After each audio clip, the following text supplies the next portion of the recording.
Di tengah pemukiman masyarakat Tionghoa di kota Makassar, berdiri megah sebuah masjid yang menjadi simbol toleransi dan kerukunan antar umat beragama. Masjid ini bernama Masjid Ansar Maloku yang telah berdiri sejak tahun 1816. Dengan usia lebih dari 2 abad, masjid ini tak hanya menjadi tempat ibadah, tetapi juga saksi sejarah keharmonisan antar warga.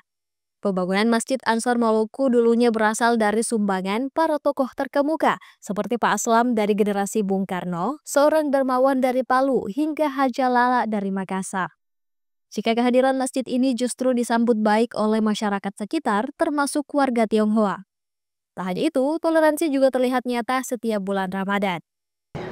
Dibangunnya ini masjid banyak sumbangan dari beberapa orang-orang terkemuka ya pada tahun masa mereka ya. Contohnya barangkali pernah dengar nama Pak Aslam. Pak Aslam. Pak Aslam itu ya. Aslam itu generasinya Bung Karno. Oke. Dia sempat sempat bersama ya. Iya. Berteman dengan Bung Karno, ada sejarahnya bersama. Terus ada juga orang kaya dari Palu. Oke. Itu penyumbangnya ya. Itu bisa kalau nanti mau dilihat ada di tiang-tiang ini. Iya. Ada di tiang-tiang. Siap. Ya maksud itu dibangun itu.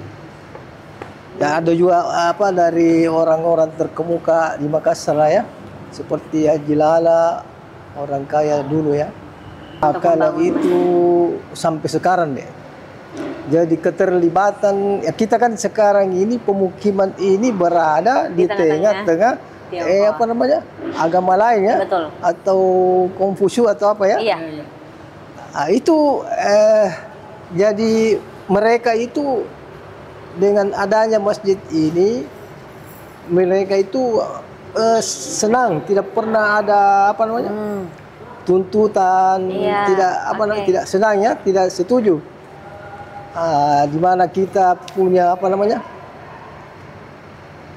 kegiatan juga tidak pernah mengganggu beliau-beliau ataupun sebaliknya mereka juga tidak pernah